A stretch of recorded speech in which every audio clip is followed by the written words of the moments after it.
Voilà le début de devoir de mémoire. On va commencer par le début, tout simplement.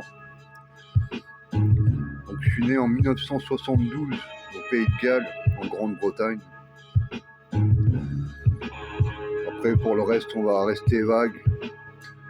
Donc, bien sûr, j'ai de la famille galloise, de la famille française, de la famille américaine, et de la famille allemande, et un héritage danois.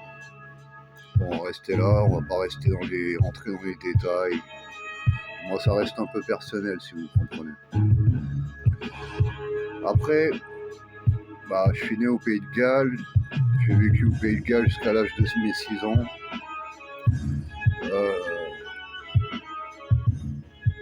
On va dire c'était pas tout le temps facile. C'était le début de ma vie. Plus, on vivait chez mon grand-père pendant un moment. Et puis ma mère, elle a divorcé de mon père. Et mon père, c'était quelqu'un qui était déjà dans la rue, les choses comme ça. Et c'était à street life, quoi. Donc, il s'est pas occupé de moi, voilà, quoi. J'ai pas vraiment eu de père, en fin de compte. Donc après, ma mère, quand on habitait tous les deux, ma mère elle est tombée malade. Donc moi, j'ai commencé à faire des allers-retours en famille d'accueil. Elle est à l'hôpital. À partir de l'âge de mes 6 ans, mes grands-parents sont venus nous chercher au Pays de Galles pour qu'on aille en France. Mais ma mère et ma grand-mère ne s'entendaient pas très bien, donc on est parti chez mon oncle aux États-Unis, au Montana exactement. Donc j'ai vécu là-bas pendant plusieurs années. Donc c'était très différent, bien sûr. Après, j'ai habité chez ma tante un petit peu au Mississippi, vite fait. Pareil, c'était différent encore. Et puis quelques mois à New York avant de venir en France à l'âge de mes 10 ans. Voilà. Donc je me suis retrouvé à Melun en France. Donc encore un changement de langue, tu perds tous tes copains, tu recommences tout à nouveau. Bon, c'est assez difficile quand tu es un enfant. Moi, tu t'en rends pas trop compte sur le moment, sur plusieurs choses. Mais sur pas mal de choses, c'était plutôt difficile de changer autant de pays. Après, j'avais pas encore compris à cet âge-là que la chance que j'avais eue de voir tous ces pays, de voir ces cultures, de voir des choses différentes. Moi, en tout cas, ça m'a rendu curieux dans ma façon d'être. Donc, la France, après, pareil, hein, j'ai dû apprendre la langue. Ma mère faisait des allers-retours à l'hôpital. Ma grand-mère, donc, quand elle pouvait se débarrasser de moi en été, elle m'envoyait dans les colonies de vacances.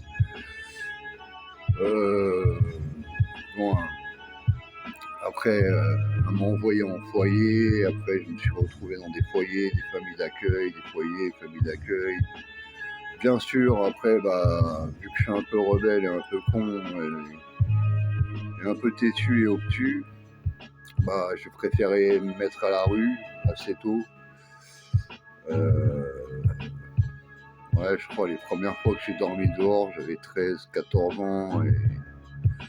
Et en dehors de ça, j'avais dormi dehors plutôt avant dans ma vie, dans d'autres situations. C'est pas pareil. Puis les foyers, tout ça, machin. Je viendrai un petit peu du moins être plus précis sur des faits de ces moments, parce que ça allait très vite de Melun à d'autres villes. Et là, je vous explique juste le début de ma vie, un petit peu, pour que vous compreniez un petit peu, quoi. Après, quand on rentrera dans les détails du graffiti, là, je rentrerai un petit peu plus dedans. Parce qu'en fait, j'étais à Melun pendant... jusqu'à mes 14 ans, dans les foyers, tout ça, machin. Et puis, vers mes 13 ans et demi, 14 ans, je me suis retrouvé à Dismont sans foyer.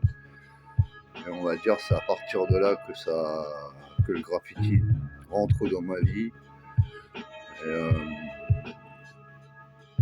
Je pense qu'en fait, on va arrêter là pour celle-là. Je vais la télécharger. Et après, je commencerai un autre chapitre qui sera le début du graffiti, parce que je pense que le reste de ma vie, vous en battez les couilles, bien sûr, c'est normal. Et de toute façon, ça reste personnel, donc il y a des choses que je pense que... Donc, je rentrerai dans des détails plus tard, mais bon, ça va se faire petit à petit, de toute façon. Et le truc, ce sera du vrai, ce sera pas comme les autres interviews des gens, ce sera du pur, du simple. Et un petit peu de son, bien sûr, de la famille. Et sortir des chapitres petit à petit comme ça, sur des moments de ma vie, sur le début du graffiti, sur ma façon de voir les choses. J'espère que ça intéressera les gens. Et bien sûr, n'oubliez pas, je le fais juste pour une chose, je le fais vraiment pour la ligne D, parce qu'il n'y a rien sur notre ligne. Et je pense que on a besoin de quelque chose, et on a besoin que quelqu'un le fasse. Et que peut-être, j'espère que grâce à ça, ça va débloquer d'autres personnes à faire des choses aussi sur la ligne D. Et que la ligne D ait enfin son petit heure de gloire, quand même. Voilà. À bientôt.